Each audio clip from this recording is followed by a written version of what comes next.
Bom, queridos irmãos em Cristo, estou feliz por mais uma vez poder estar aqui para estudarmos a palavra de Deus.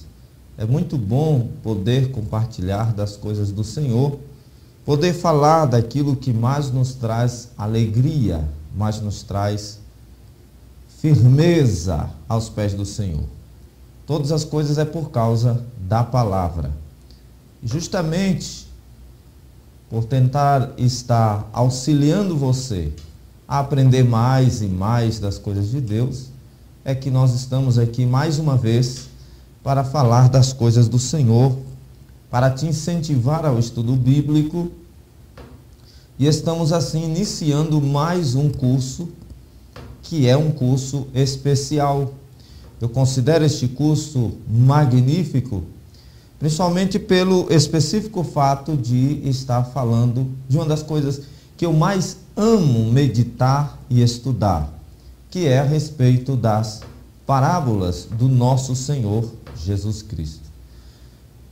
As parábolas é uma das coisas mais interessantes da Bíblia e também é considerado uma das coisas, as de Jesus, no caso específico que nós estamos falando, também é considerado uma das coisas mais complicadas de se interpretar da maneira correta. Fazendo uso, então, de muitas fontes de pesquisa e com o auxílio de algumas pessoas para que este projeto se realizasse, é que nós, aqui no Sertão, estamos fazendo um curso para obreiros, para quem quer ter acesso a um pouco mais de conhecimento das Escrituras Sagradas. É com grande alegria que nós estamos aqui nesta plataforma para fazer com vocês este curso. Embora nós estejamos à distância e você está me vendo, mas eu não posso te ver. Porém, é maravilhoso saber que tem muitas pessoas que estão agora nesse momento pronto para estudar conosco. Está preparado? Então pega a sua Bíblia com muita reverência e vamos estudar a palavra do Senhor. Devemos estudar a Bíblia não com um olhar de quem se preparou para refutar, para procurar erros de tradução, para procurar erros de mensagem, que aí é que não tem mesmo. Embora as traduções não sejam perfeitas, a sua mensagem é intocada. Ninguém manipulou as suas mensagens nas traduções. Glórias a Deus por isso. Mas, meus queridos irmãos, nós estamos aqui para estudar a Bíblia Sagrada com temor, com amor, com sentimento de gratidão e para edificação. Aquilo que o apóstolo Paulo disse para Timóteo, que é necessário se dedicar à palavra. Dedica-te nelas, dedica-te, insista em ensinar. Fazendo isso, tu estará preparado para ser um varão perfeito e perfeito para toda boa obra. Assim, dito isso, eu quero começar, você já viu meu nome aí no seu vídeo, e eu quero começar falando das coisas do Senhor. Como disse, nós vamos estar falando, estudando durante esta aula, nós vamos estar estudando durante esse curso aqui, esse curso que me propus a fazer, nós vamos estar falando especificamente sobre as maravilhosas parábolas do Senhor Jesus. Mas, antes de falar das parábolas, é necessário recordar aos irmãos algumas coisas importantes. Existem algumas coisas importantes para que a gente possa estar aprendendo sobre as parábolas. Eu não poderia ir direto ao tema das parábolas sem primeiro mencionar, tocar, passar, trazer este assunto à tona, né? Que são, na verdade, eu estou falando das formas de linguagens da Bíblia. Nós temos a hermenêutica, que é, vamos dizer assim, mais de modo prático, a arte de interpretar as Escrituras à luz da própria Escritura. Ou seja, nenhuma parte das Escrituras eu devo interpretá-las como eu quiser. Não. mas ela interpreta a si mesma. O melhor comentário da Bíblia é a própria Bíblia mesmo. Ela é suficiente para interpretar a si mesma. E aqui nós estamos com o intuito de estar estudando a palavra do Senhor à luz da sua própria palavra. Mas nas regras de interpretação, existe também uma coisa a considerar, que são as formas de linguagem da Bíblia. A Bíblia tem várias formas de linguagem, entre tantas outras, eu destaquei algumas que fiz questão de anotar aqui para que a gente pudesse estar falando sobre essas formas de linguagem aqui durante este curso sobre as parábolas. Estudando essas formas de linguagem, esses métodos de interpretação, a gente acaba chegando ao denominador que nós queremos chegar, que é a questão das parábolas. Com isso você vai perceber que Jesus Cristo ele não ensinava desordenadamente e que muitas das vezes na Bíblia aquilo que deveria ser encarado de modo literal tem sido interpretado de modo figurado. As pessoas têm a tendência de espiritualizar demais os textos, outros têm a tendência de trazer um ponto de vista tão literal, que chega a perder o sentido, a essência das Escrituras, que é a questão espiritual, porque o centro da Bíblia é Cristo, o Salvador da humanidade. Então nós temos que ter bom senso, mas temos que deixar que a própria Bíblia, com a ajuda da luz do seu Santo Espírito, do Espírito de Deus, a gente possa compreender melhor assim as Escrituras Sagradas. Prepare o caderno, abra a sua Bíblia. Nós estamos usando aqui, e vamos usar na maioria das referências, provavelmente, a Almeida Revista e Corrigida. É a versão que nós vamos estar utilizando aqui. É evidente que outras traduções você também pode estar utilizando, mas é essa que nós tomamos por base do curso para consulta. Recomendamos que você tenha uma assim, por ser a mais comum e a mais usada dentro, né, desse contexto aqui, desta região aqui, principalmente das nossas igrejas. Então vamos lá. Quais são os tipos de linguagem que nós encontramos na Bíblia? Existem alguns tipos de linguagem. O primeiro tipo de linguagem que nós encontramos na Bíblia chama-se metáfora. Nessa introdução, eu quero já trazer essa questão porque é muito importante. O primeiro tipo chama-se metáfora. O que é uma metáfora? A metáfora é um objeto que é tomado por outro. Por exemplo, quando você lembra de João, quando João estava às margens do Rio Jordão, ele grita quando ele vê o Senhor, que o Senhor lhe tinha dito que ele, aquele sobre quem você vir descer o Espírito Santo em forma corpórea de pomba, é esse o Cordeiro de Deus que tira o pecado do mundo. A metáfora aparece nas palavras de João Batista quando ele diz: eis o Cordeiro de Deus que tira o pecado do mundo. Metáfora ali está na questão cordeiro, porque sabemos que literalmente Jesus não é cordeiro. Então isso é uma forma de linguagem, uma metáfora. Essas formas de linguagem não são apenas da questão bíblica, mas, claro, língua portuguesa. É muito importante que a gente estude língua portuguesa no contexto de interpretação da Bíblia. No curso sobre hermenêutica, falamos sobre a questão da língua portuguesa. Você precisa estar estudando também isso, para que você possa entender melhor o significado dos textos, a visão que o autor, inspirado por Deus, desejou passar durante o texto, dentro do seu contexto. Metáfora é a primeira tipo de linguagem que nós encontramos na Bíblia.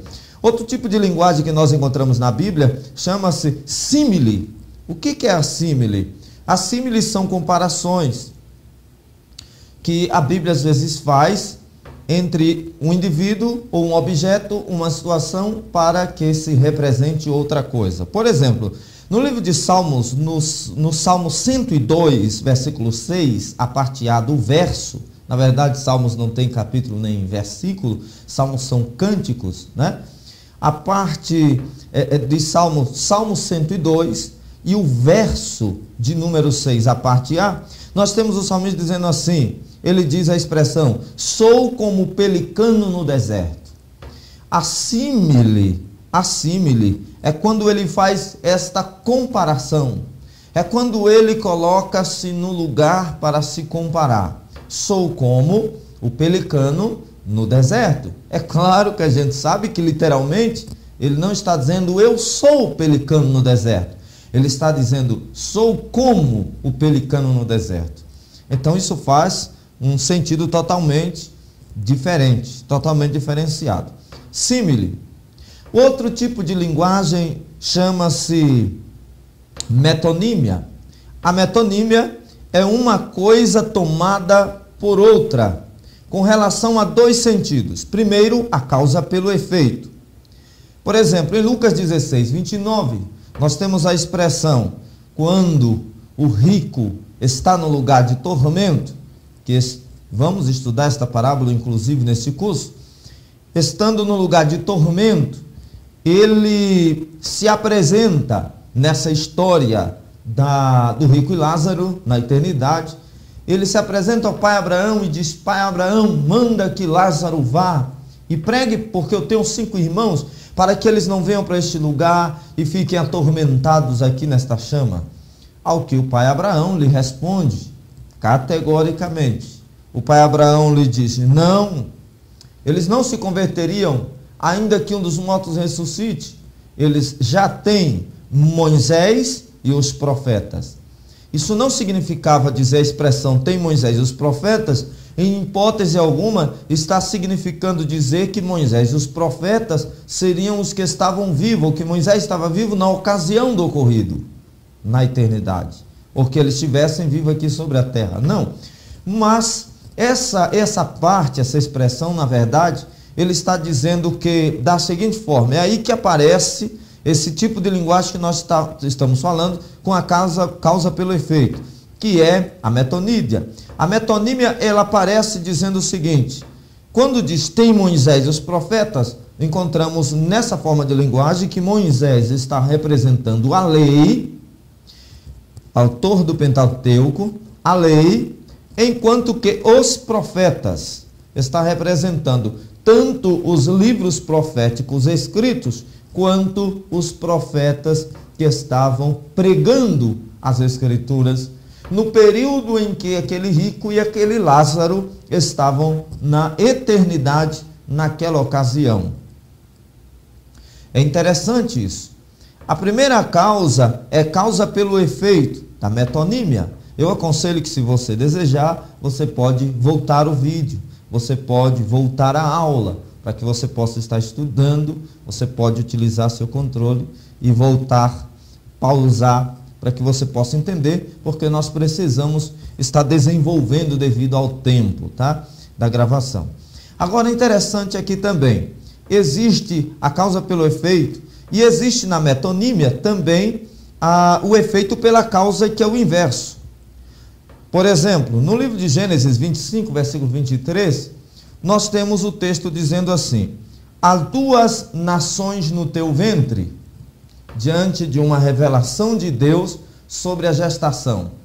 Há 2 nações no seu ventre. É claro que não poderia ter no ventre de uma mulher 2 nações de modo literal, mas aí o texto está se referindo à seguinte coisa, é lógico, que 2 representantes, que seria 2 seres que seriam representantes ou patriarca de 2 nações diferentes. Havia briga entre os filhos no ventre da mãe e foram perguntar ao Senhor por quê. Então o Senhor lhes deu esta orientação. O efeito pela causa está aí da metonímia, e a causa pelo efeito está no outro exemplo que nós damos sobre Lucas 16, 29, a parábola do rico e Lázaro. Note uma coisa, quando você emprega estas questões, esses tipos de linguagem, cada um na sua posição, você percebe, você entende melhor o texto. Vamos adiante para que a gente consiga chegar, pós-introdução, a gente consiga chegar no alvo da nossa aula, que são as parábolas de Jesus. Finalmente, nós temos mais um tipo de linguagem. É a famosa hipérbole. Aqui no sertão, por exemplo, nós temos muito esta linguagem no nosso cotidiano. No nosso dia a dia, muita gente trabalha utilizando a hipérbole. Hipérbole é quando você faz o aumento exagerado ou diminui exageradamente um sentido de uma coisa em uma frase. Por exemplo, o salmista, nós temos o salmista no livro de Salmos, no Salmo 6 e o verso 6, nós temos o salmista dizendo que todas as noites, né? Ele diz que fazia nadar a sua cama nas suas lágrimas. É claro que isso é uma hipérbole, isto é, isso é um exagero de linguagem. Aqui no sertão, alguém diz assim: você sabe onde fica tal lugar? E a pessoa diz: é logo ali. Mas esse logo ali não é literal, é uma hipérbole. Você anda quilômetros e não chega. 20 quilômetros, 100 quilômetros, é logo ali. Capital, Salvador, é logo ali. São Paulo, milhares de quilômetros, 3.000 quilômetros quase, é logo ali.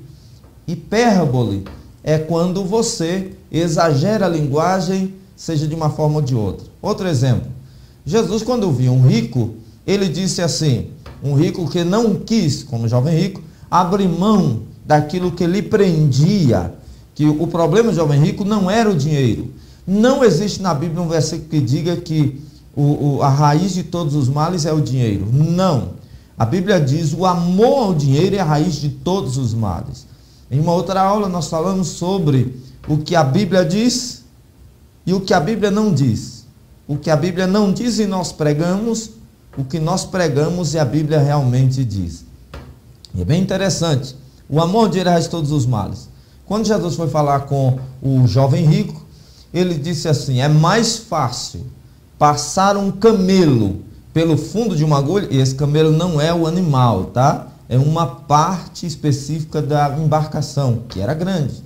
É mais fácil passar o camelo, a agulha, pelo fundo de uma agulha, do que um rico entrar no céu. Tanto o camelo quanto a agulha é parte da embarcação, mas que era impossível de se passar. É mais fácil passar um camelo pelo fundo de uma agulha do que um rico entrar no céu. Ele fez uma hipérbole. Houve um exagero na linguagem. Nós encontramos muito isso na Bíblia e é importante, sim, que você preste bem atenção. A quinta forma de linguagem que nós encontramos na Bíblia, dentro do que nós vamos estudar, é a chamada ironia. Quem não sabe o que é ironizar, né? Todo mundo sabe o que é agir por ironia. É um pensamento com sentido oposto ao significado literal. Por exemplo, em Gênesis 3:22, as pessoas interpretam e até criam doutrinas baseadas em Gênesis, no capítulo 3, versículo 22. Quando o homem pecou, lá na frente, existem algumas situações, circunstâncias, que Deus acabou dizendo assim: o homem é como um de nós. Alguém vai exagerar e dizer: olha, veja, o homem estava na questão conhecimento, semelhante, igual, exatamente como Deus. É lógico que não, porque esse termo é, na verdade, uma ironia de palavras. O Senhor estava dizendo, escrito pelo autor inspirado por Deus, o Senhor estava dizendo o seguinte: o homem é como um de nós, ironicamente. Isso quer revelar uma verdade, isso quer mostrar uma verdade, mas apesar da verdade existente por trás da ironia, ironia é uma forma de linguagem, tá? Nós não vamos entrar em detalhes agora, porque isso foi de outra aula, e isso também não é o nosso objetivo de entrar em detalhes nesses pontos que eu estou colocando exatamente sobre ironia. Mas vamos lá, esses tipos de linguagem, porém, aparecem durante as parábolas, e é necessário entender esses tipos de linguagem que também aparecem durante as parábolas. Outro tipo de linguagem, que é o sexto, é antropomorfismo. Antropomorfismo. É um nome muito grande, né? Uma palavra etimológica e grande. Antropomorfismo. São a junção de duas palavras.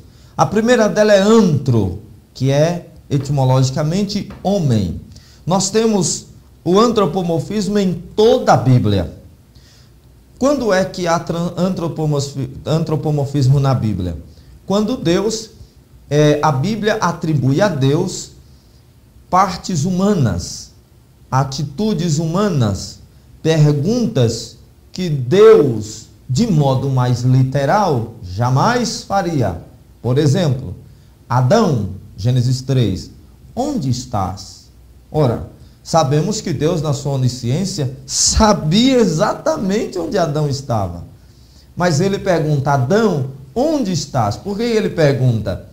Isso chama-se antropomorfismo, ou seja, uma atitude antropomórfica. É quando Deus fala assim, age assim. O texto atribui a Deus determinadas atitudes e características que, na verdade, são atribuídas apenas ao homem. Outro exemplo, no livro de Jó, no capítulo 1, no capítulo 2, nós temos Deus dizendo assim a Satanás: de onde vem Satanás? Ao que ele lhe responde: de passear a terra e andar por ela. O Senhor diz: observaste tu, meu servo Jó? Deus tanto sabia que ele tinha observado, quanto sabia de onde Satanás vinha. Mas por que perguntou?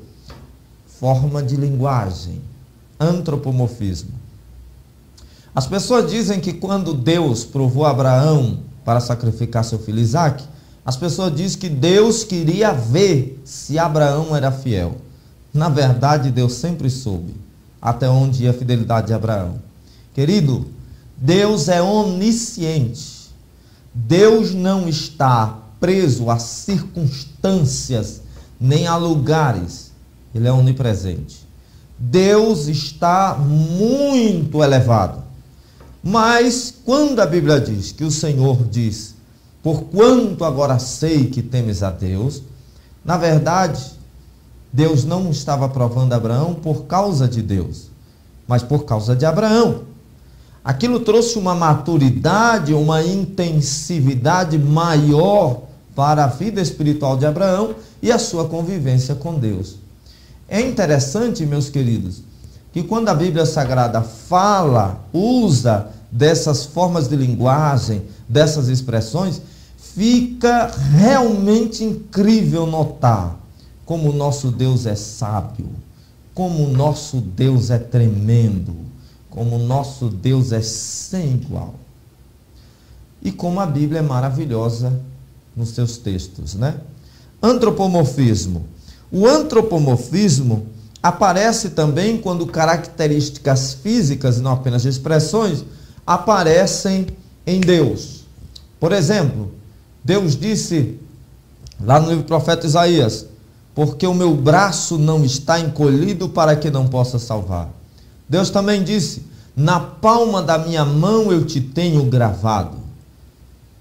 O fato é que Deus é espírito, de João capítulo 4. Jesus disse à mulher samaritana: porque Deus é espírito. E ele sendo espírito, ele não é matéria. Deus tem mão? Não sabemos. Não se escandaliza? Deus tem mão? Não sabemos. Deus tem boca? Ora, ele fala, acreditamos que ele tenha, mas ninguém nunca viu Deus, disse João em suas cartas. E outro detalhe, meu querido, é que esta é uma palavra antropomórfica. Deus foi sentado nas asas de um querubim, ele voou. Tem essa expressão nas Escrituras. Mas isso também é antropomórfica. Para Deus, em um lugar, ele não precisa voar, ele não precisa descer ou subir, mas ele fez algumas vezes em várias maneiras, como teofania. Teofania não é literalmente antropomorfismo.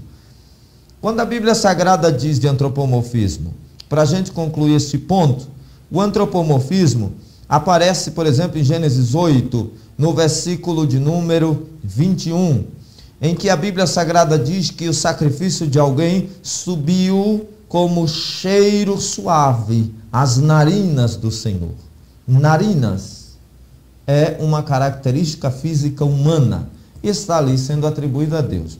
Antropomorfismo. Outro tipo de linguagem que nós vemos na Bíblia chama-se tipo. O que é o tipo? Tipos são pessoas, coisas ou cerimônias que se referem a eventos futuros. Coisas, pessoas ou cerimônias que representam coisas futuras. Como o escritor aos Hebreus deixou bem claro, as coisas que ocorreram são sombras, tipos, são sombras das coisas que estavam para vir. É esse o sentido da palavra tipo. Tipologia é uma das matérias mais maravilhosas que conheço na teologia. Se você nunca estudou tipologia, procure estudar em um dos nossos cursos aqui. Tipologia bíblica é maravilhosa. A tipologia, ela vem trazendo coisas do Antigo Testamento que são tipos do Novo Testamento. Existindo então o tipo e o antitipo. Por exemplo, Isaac. Quando Isaac vai casar-se com Rebeca, quando Abraão envia seu servo a buscar uma esposa para o seu filho, tipologicamente falando, Abraão é Deus. Aquele que foi preparar a noiva e trouxe ela com joias, e nas joias das moças ficavam escritas assim, consagrada a mim, e o nome do noivo. Isso é a cultura judaica. E ele foi e levou as voltas, as pulseiras, e deu à moça.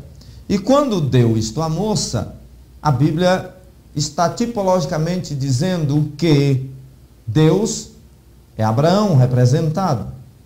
O irmão que foi o mordomo da casa dele, que foi à procura de uma esposa para Isaac, é o Espírito que veio preparar a noiva. Os adornos da noiva, na matéria tipologia, como as joias do noivo, representa, irmãos, os dons espirituais que foram colocados sobre a igreja. É o adorno. E eu quero lembrar os amados desta plataforma de estudo que nós estamos aqui em cursos de teologia pentecostal. Os adornos que preparou a noiva. O Espírito também santifica a noiva. A beleza da igreja não está nos seus templos riquíssimos, não está na ostentação de suas posições eclesiásticas e nem sociais. Está justamente no brilho do Espírito que é dado à igreja. A noiva é a igreja, como você já percebeu. O noivo, é claro, é o Senhor Jesus Cristo. Então nós temos aí uma coisa interessante. Nós temos uma tipologia. Nós temos uma clara tipologia. Eis o tipo. E lá na frente, nós temos o próprio Jesus, cumprindo todas essas coisas. Como terminará esse cumprimento, chegará o clímax dele, quando ele vier buscar a sua igreja, durante a sua vinda gloriosa, de volta para a terra buscar o seu povo. Então nós temos o tipo. Bom, nós também temos a oitava forma de linguagem. A oitava forma de linguagem chama-se símbolo. O que é o símbolo? O símbolo é um objeto material representando coisas e verdades espirituais. Representando verdades espirituais, na verdade. É um objeto material, o símbolo, representando verdades espirituais. Por que nós não defendemos, não achamos correto defender a teologia que ensina que realmente o material da ceia do Senhor se transforma, muda sua substância, transformando-se literalmente no corpo e do sangue do Senhor? É claro que isso é um engodo teológico. É claro que isso não faz nenhum sentido, nem tem a menor importância para a igreja. Por quê, irmãos? Porque isso que nós temos na Bíblia é um ato simbólico. A ceia é um ato simbólico. E a ceia tem duas finalidades. Fazer isso todas as vezes em memória de mim. 1 Coríntios 11, a partir do versículo 23, nós temos um dos capítulos mais utilizados para a ceia. E também existe outra questão sobre a Santa Ceia ou a ceia do Senhor. Nós não idolatramos objetos. Nós não idolatramos nada. Não acreditamos que nada seja alvo de idolatria, seja justificável idolatrar. Nem pessoas, nem objetos sagrados ou consagrados, nem pastores, nem igrejas, nem denominações. Nada. Por quê, irmãos? Porque a igreja só adora e só se rende diante de Deus. Irmãos, a ceia é um símbolo. A outra finalidade da ceia é a comunhão. É necessário ter comunhão. E não ficamos em comunhão para cear. Ceamos porque temos comunhão. É por isso que você precisa e eu preciso estar congregando. Porque não existe na Bíblia partir do pão individual, ceia individual. Não existe. Tem que ser ministrada por alguém e tem que ser em grupo, em ajuntamento. Louvado seja Deus. Símbolo. O símbolo, você encontra o símbolo em todas as escrituras, na verdade, né? Outra forma de linguagem, nessa introdução que nós estamos, o curso é intensivo, é alegoria. O que é alegoria? Alegoria é a aplicação de uma história verídica. Alegoria é uma aplicação de uma história verídica, ou a exposição do pensamento sob formas de figura ou figurada. Alegoria é, na verdade, uma exposição de um pensamento com base em uma história verídica. Olha só, estamos nos aproximando do nosso tema central, hein? E esse tipo de linguagem tem muito na Bíblia, um pensamento sob forma figurada. Tem muito na Bíblia. Por exemplo, que nós temos aqui na Bíblia, nós temos os casos Ismael e Isaque. Esse tipo de símbolo é diferente um pouco da tipologia. Porque se na tipologia Isaque representa a Cristo, Rebeca representou a igreja, Abraão e tal, e tal, e tal. É assim que Israel entendia, irmãos, a questão do Antigo Testamento. E veja só uma coisa interessante. Nós encontramos essas questões. Já aqui, nós encontramos o seguinte. Ismael e Isaque aparece, por exemplo, em Gálatas, capítulo 4, 22 e 23, dito pelo apóstolo Paulo, está colocando que Isaque representa um concerto, né? E outro representa outro concerto. Nós temos aqui Ismael e Isaque, filho da promessa e não filho da promessa. Nós temos os dois concertos da lei apresentado em Gálatas, capítulo 4, versículo 22 e 23. O que é isso aí? Isso é, na verdade, o que nós estamos apresentando para vocês, uma alegoria. Vamos dar uma olhada em Gálatas. Gálatas, no capítulo 22. No Novo Testamento, nós temos o livro de Gálatas, o livro da liberdade cristã. O livro que fala sobre os frutos do Espírito e as obras da carne. Gálatas, no capítulo de número 4, o versículo de número 22, nós temos esse exemplo aqui de alegoria. Diz assim as Sagradas Escrituras: porque está escrito que Abraão teve 2 filhos, um da escrava, que era Agar, nós sabemos, e outro da livre. Abraão queria insistentemente que Sara propôs, e nós sabemos a proposta de Sara, que Ismael fosse o herdeiro. Ele achou que aí finalmente tinha a sua descendência, né? Todavia, diz o versículo de número 23, todavia o que era da escrava nasceu segundo a carne, mas o que era da livre por promessa, o que se entende por alegoria. Aí nós temos literalmente no versículo 24, nós temos o apóstolo Paulo citando justamente o tipo de linguagem, o que se entende por alegoria, porque estes são os 2 concertos, um do Monte Sinai, a lei, gerando filhos para a servidão, que é Agar. Ora, esta Agar é Sinai, um monte da Arábia, que corresponde a Jerusalém, que agora existe, pois é escrava com seus filhos. Mas a Jerusalém que é de cima, agora não a lei, a graça, aqui representado por Isaac, é livre, a qual é mãe de todas nós, representada aqui por Sara, porque está escrito: alegra-te, estéril, que não dás à luz, esforça-te e clama, tu que não estás de parto, porque os filhos da solitária são mais do que os da que tem marido. Então nós temos aqui uma alegoria, é um tipo de linguagem também, alegoria. Agora nós também temos a nossa principal, que vamos estudar, está inserido nelas, né, todas as outras, mas finalmente nós chegamos aqui, e toda essa ferramenta é importante para o desenvolvimento e o desenrolar do nosso estudo. Tá? Eu estou falando agora das parábolas.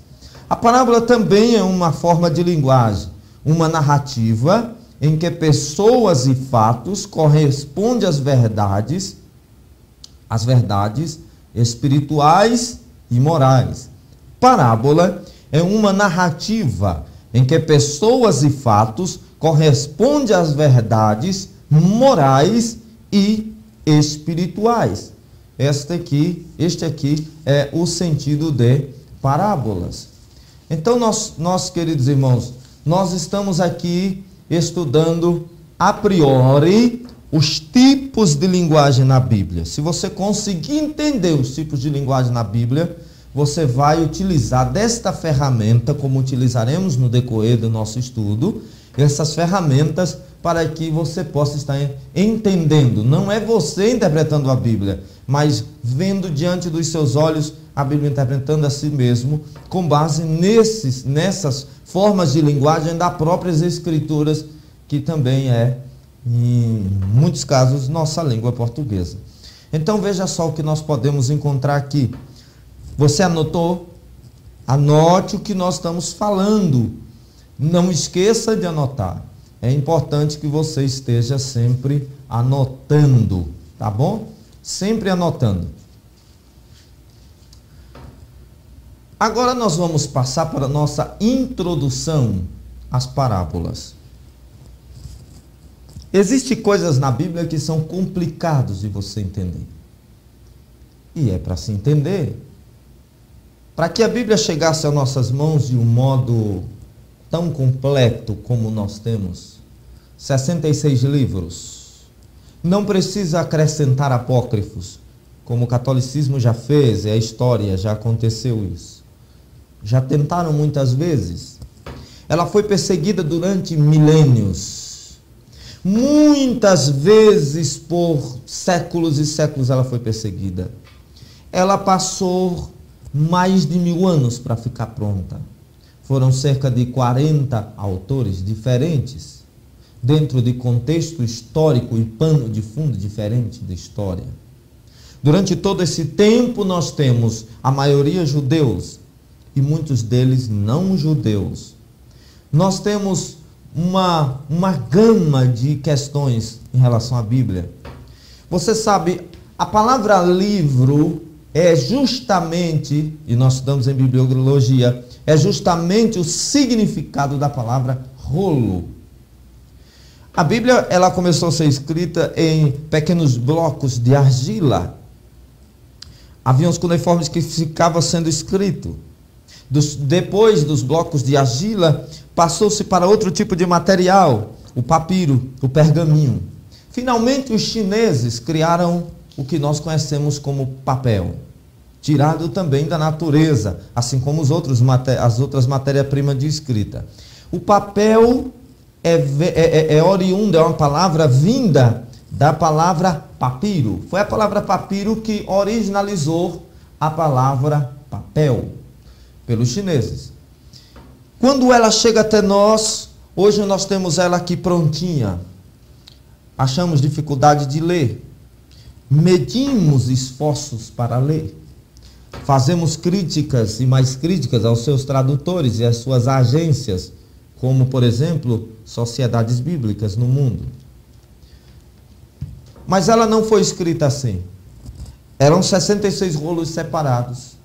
Muitos dos autores deles não chegou a conhecer o próximo que escreveu. Não chegou a conhecer nem mesmo o próprio Jesus e a dispensação da graça. Muitas das vezes nós olhamos para a Bíblia e vemos capítulo e versículo, mas nesse nível de teologia que nós estamos agora, sei que os alunos sabem que a Bíblia não tinha capítulos nem versículos. Nós sabemos e já estudamos que também não tinha pontuação. Muitas pessoas tentam manipular as coisas e pega seus textos e tira do seu contexto e cria doutrinas, o que é um perigo muito grande. Uma vez eu vi numa capa de uma revista dominical uma propaganda de um livro sobre seitas e heresias. E a propaganda dizia assim: o diabo usa a Bíblia como a melhor isca para confundir os servos de Deus. Ou tentar confundir. E isso é verdade.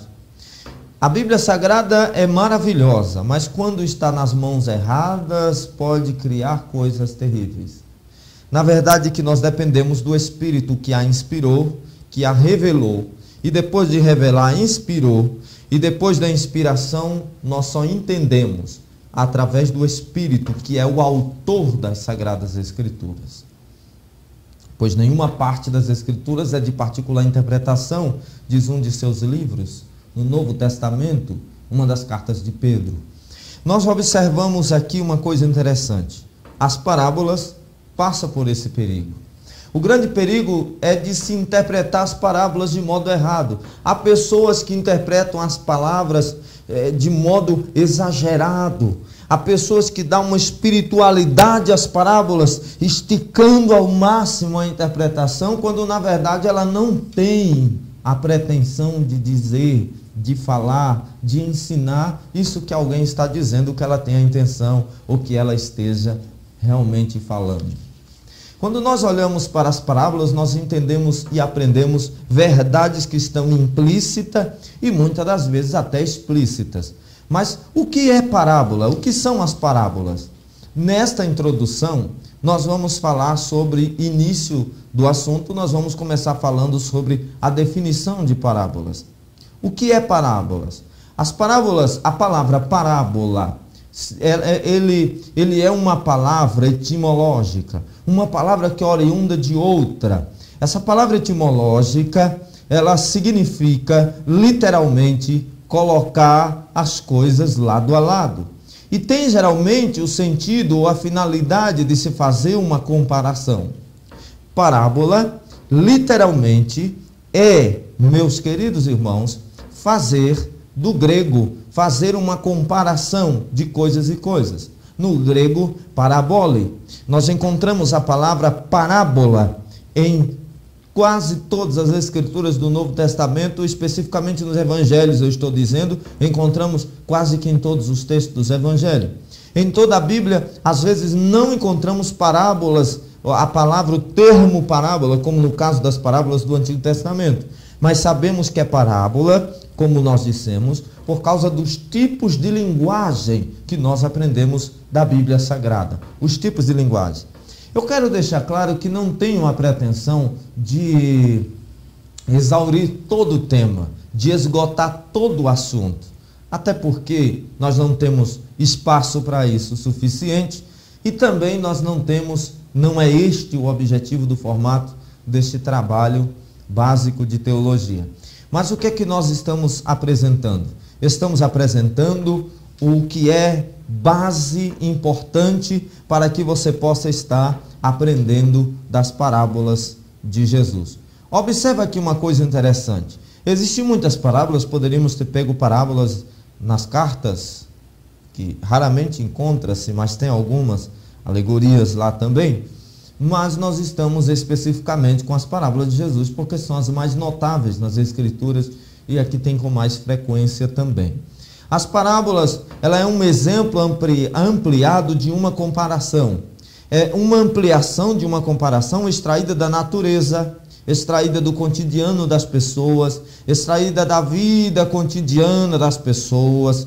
Todas as comparações, por exemplo, que existem no Novo Testamento, podem ser consideradas parábolas quando elas estão dentro dessa questão de comparação de situações, história, baseado na história e no cotidiano das pessoas.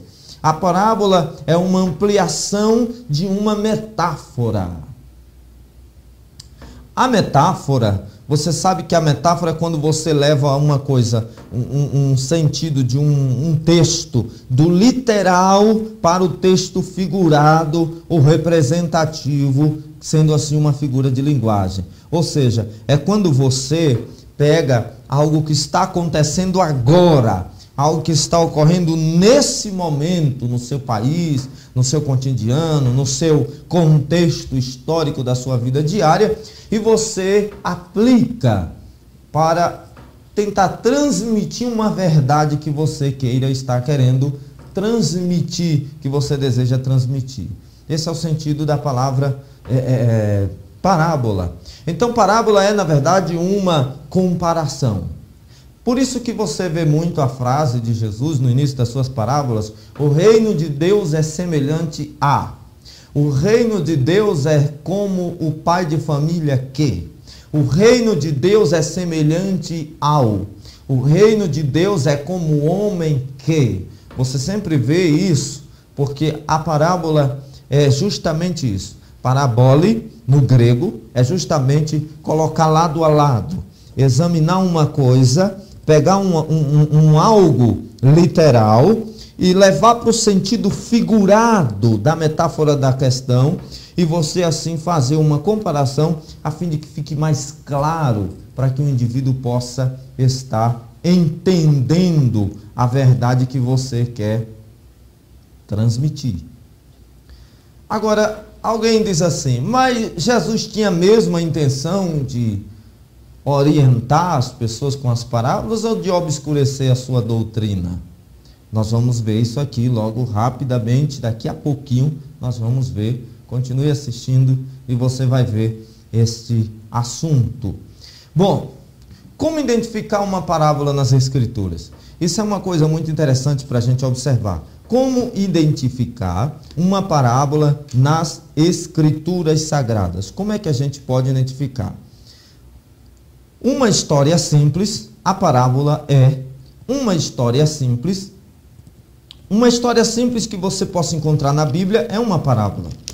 A parábola é uma história simples, é uma história curta, não é uma narrativa gigantesca, aí já se trata de outro tipo, é uma narração com outro sentido que não é parábola para comparação, mas se trata de uma pequena ilustração. Se trata de uma história curta, simples, objetiva e que tem a sua origem ou no seu cerne, que tem na sua raiz, no seu propósito também, se tem o desejo de transmitir um ensino. A parábola é uma história curta. Você lembra, por exemplo, da parábola da candeia? Ninguém acende a lamparina, disse Jesus, e coloca debaixo do alqueire, uma espécie de cesto, mas coloca no velador, o candelabro, o castiçal, para que alumie todos os que estão na casa. Aquilo representa, você vê aí, está sendo empregado características. Se fosse característica do cotidiano, do momento, do contexto histórico, daquela situação. Se fosse no nosso tempo aqui no Brasil, ele não diria uma lamparina, como está, que na verdade era uma luz, fogo, né? À base de azeite. Uma espécie de concha, semelhante a um bule de argila, que se utilizava para iluminar a casa com um pavio. Se fosse aqui no nosso país, aqui no sertão, em épocas atrás, seria candeeiro. Ninguém acende o candeeiro, ou até mesmo o apelido do candeeiro, fifó. Ninguém acende o candeeiro e coloca debaixo de um cesto. Se fosse hoje, no período tão moderno, graças a Deus que nós estamos, alguém poderia dizer assim, Jesus poderia dizer: ninguém acende a luz elétrica e esconde dentro do guarda-roupa de uma vasilha, mas coloca no teto, para que ilumine todos os que estão na casa. Então, esta linguagem, esse tipo de história, que é curta, que é objetiva, e Jesus estava se referindo ao cristão como a luz do mundo, que brilha no mundo escuro, em trevas, corrompido. Quando ele pega esse tipo de linguagem, esse tipo de história na Bíblia, você tem aí uma parábola. Você tem uma parábola. É assim que se identifica a parábola. Uma história simples e curta que se baseia em questões naturais para que se possa transmitir um ensino, comparação que se possa transmitir algum tipo de ensino. Ok? Agora é interessante, uma coisa bem interessante, que eu gosto de analisar, meus queridos, é sobre a origem das parábolas. Qual é a origem das parábolas? De onde vieram as parábolas? As parábolas, olha só, o Senhor Jesus, será que o Senhor Jesus ele inventou as parábolas? Jesus ele criou histórias com ou realmente Jesus contou histórias verídicas? Tem gente por aí pregando que Jesus inventou histórias, que Jesus criou histórias, são lendas. Existe história na língua portuguesa escrita de duas formas, com H e com E. História com H são histórias reais, como aqui os historiadores contam. Por exemplo, já histórias com E, nós sabemos, eu sei que você sabe, não estou subestimando o seu conhecimento, que se trata de lendas culturais ou criadas ou fictícias, não apenas culturais. Por exemplo, se falar da Branca de Neve e os Sete Anões, histórias com E. Mas se você ouvir falar da história do Titanic, aí você tem literalmente uma história verídica, tem que ser com H. Nós temos então as parábolas, elas são histórias ou histórias? Elas são lendas ou elas são verdadeiras? Elas seriam histórias urbanas. Eu vi um pregador dizer uma vez, Jesus usava histórias urbanas que não eram verdadeiras para transmitir a sua mensagem. Essas histórias seriam parábolas? Não, irmãos. As histórias são fatos, estas parábolas são histórias e são fatos verídicos. Jesus não utilizou de fingimento de palavras e contou histórias, criou, inventou conceitos, histórias para pregar. De forma alguma. Nós temos na Bíblia Jesus realmente contando histórias reais, histórias verídicas. É isso que nós encontramos nas Sagradas Escrituras. De onde vêm então as parábolas se Jesus não as inventou? As parábolas, elas são histórias contadas tanto pelo Antigo Testamento, quanto também por rabinos, mestres, que contavam das suas experiências, da sua observação de coisas que ocorriam, de questões importantes do dia a dia e do cotidiano e da cultura do seu povo. As parábolas, elas sempre eram verdadeiras. Não existem histórias criadas. Você percebe aí que existe muita gente que está criando doutrinas com base em parábolas, né? E outros dizendo que determinada doutrina não pode ser verdade porque as parábolas não são histórias verdadeiras. Não, está enganado. Parábolas são histórias autênticas, comprovadas historicamente. Você que está assistindo essa aula deverá pesquisar um pouco melhor, mas por favor, não pesquisa no Google lá da internet. Não vai na internet lá pesquisar no Google, não faça isso, de jeito nenhum não faça. Por que nós dizemos para você não fazer? Porque lá as pessoas colocam, você não sabe, você não conhece, você não está vendo, você não sabe. O amado obreiro que está assistindo sabe de quem está ouvindo. Sabe aqui no sertão de quem você está ouvindo. Então observa aqui uma coisa. Nós temos as parábolas. Eu vou te dar um exemplo de parábola do Antigo Testamento. No livro de 2 Samuel, no capítulo 12, o versículo 1 ao versículo 14, Você lembra quando o Davi cometeu aquele pecado com Batseba? Ele ocultou. Ele encomenda a morte do esposo da mulher, ele esconde tudo isso daqueles que ele lhe conheciam. E depois dele ter escondido de todo mundo, ele não escondeu do Senhor. E Deus revelou para Natã, pois aos olhos do Senhor nada se esconde. Quando Deus revelou a Natã, Deus envia o profeta até ele para chamar-lhe a atenção. E o Senhor lhe repreende de várias maneiras. Mas antes de repreender, o Senhor lhe conta uma história, uma parábola. Ele conta de um homem que tinha uma ovelha. Você nota que a história de Natã, nesse texto do capítulo 12 de 2 Samuel, você nota que a história que Natã contou é verídica, porque os fatos eram possíveis de acontecer. Quando os fatos são impossíveis de acontecer, aí é outra questão. Embora em algumas circunstâncias, eu devo lembrar você, que apesar dos fatos parecerem impossíveis, quando envolve Deus, não significa dizer que a história não seja real. Em Lucas 1,37 diz, porque para Deus nada é impossível.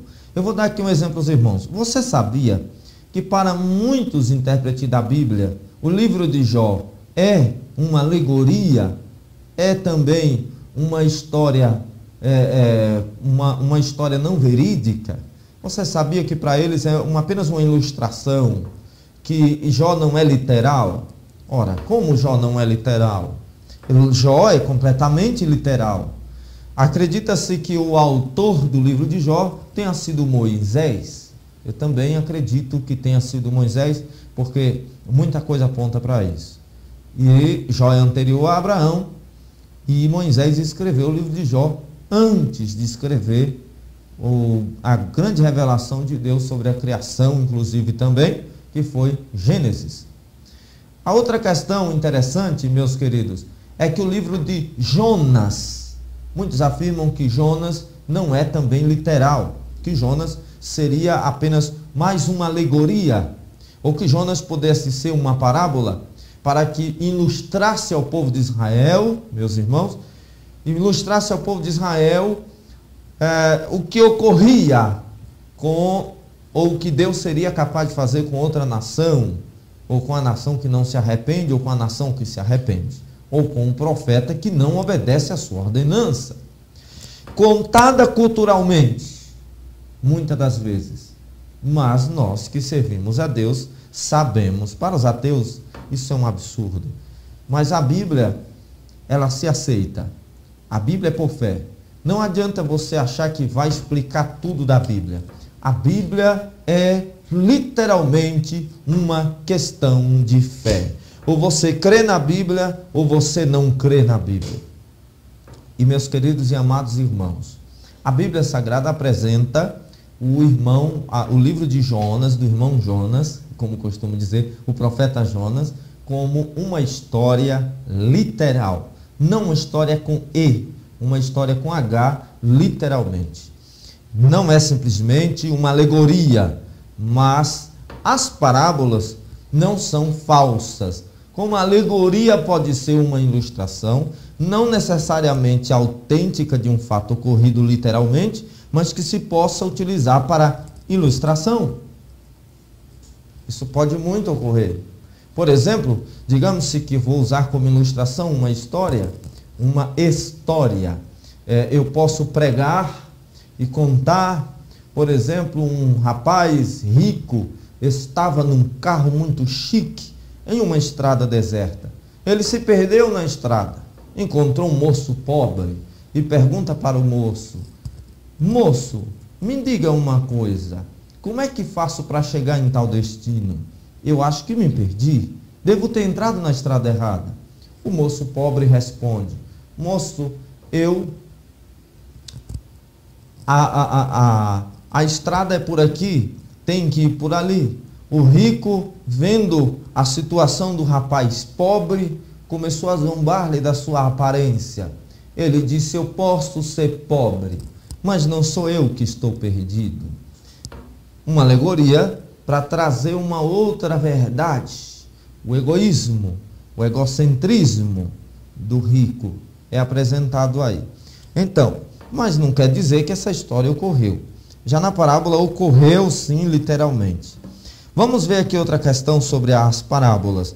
Em Isaías capítulo 5, versículo 1, nós temos mais um tipo de parábola que aparece lá. Isaías capítulo 5, versículo de número 1, você pode estar pesquisando, anotando, para que você possa checar. O livro de Isaías, capítulo 5, versículo de número 1. Eu peço que na edição não seja retirado essas partes desse texto, deverá entrar na íntegra. Isaías, o capítulo de número 5 e o versículo de número 1. E o versículo de número 1. Isaías 5, versículo 1 diz: agora cantará o meu amado o cântico do meu querido a respeito da sua vinha. O meu amado tem uma vinha em um outeiro fértil, e a cercou e a limpou das pedras, e a plantou de excelentes vides, e edificou no meio dela uma torre, e também construiu nela um lagar, e esperava que desse uvas boas, mas deu uvas bravas. Agora, pois, ó moradores de Jerusalém e homens de Judá, julgai, vos peço, entre mim e a minha vinha. Que mais se podia fazer a minha vinha que eu lhe não tenha feito? E como, esperando eu que desse uvas boas, veio a produzir uvas bravas? Olha o texto. Isso aqui é uma parábola. O texto segue falando até o versículo 7, em forma de parábola. Porque, versículo 7, vemos a aplicação. Porque a vinha do Senhor dos Exércitos é a casa de Israel. A parábola traz a história e depois traz a aplicação. Tá? Agora vamos dar uma olhada. Essas aqui são as origens das parábolas. As origens que se pode encontrar das parábolas. Nos escritos rabínicos também eram encontradas as parábolas. Era hábito dos rabinos, dos mestres, estar ensinando por meio de parábolas. Isso era um costume, isso era muito comum se ensinar por meio de parábolas. E nas escrituras, irmãos, nos evangelhos, elas são, é importante dizer, que elas constituem um terço dos ensinamentos de Jesus. Elas constituem um terço dos ensinamentos de Jesus, as parábolas. Elas se constituem um terço, que é uma quantidade muito grande. Foi uma ferramenta didática muito explorada por Jesus. Sempre organizado nos seus ensinos, sempre com método de ensinar, Jesus ensinou por meio de parábolas. Ok? Encerrando aqui esta primeira aula, nós vamos continuar na próxima. Na próxima aula nós vamos estar entrando agora sobre uma questão muito importante a respeito das parábolas do nosso Senhor Jesus Cristo. Deus abençoe vocês, continuem ligados aí conosco, clica na próxima aula e assiste aí, porque ainda temos muito para aprender sobre as parábolas e agora é que a coisa vai ficar melhor.